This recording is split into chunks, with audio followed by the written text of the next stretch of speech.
Google a lot, especially in tech.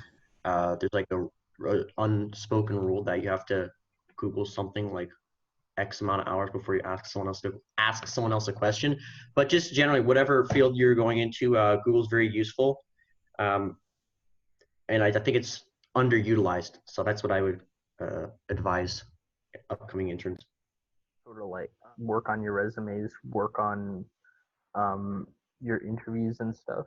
Um, as far as like if you don't like prepare yourself, and also I would say that if you're working in a company where you're dealing with a lot of um, adults and things like that, don't be nervous. Um, because at the end of the day, they're the people that you work with. They want to see you succeed, and you want to see them succeed. So there's nothing that you should really be afraid of. For an internship, you're there to learn. So I feel that by just going there, you're there to learn, to get experience, and that experience really helps. And that's what you should be there for internship.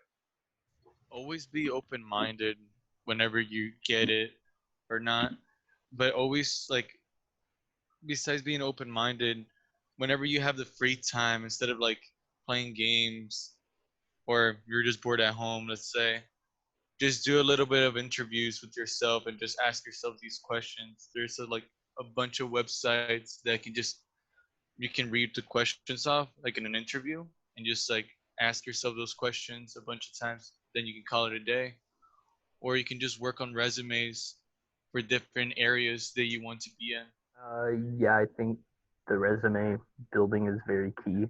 Um, I know that like even when I worked on resumes, I would bounce it off of my friends. Like I would bounce it off of Isaiah or Jason, and they really helped me not only clean up formatting things like that, but also it helped me understand what popped out to other people when I was adding things to my resume. Yeah, and also narrating the resume. So don't just focus too much on putting down like your skills, highlighting what you learned from each of your projects or something like that. But telling that story, there's a story in each of those bullet points, and you want to make sure you get that across.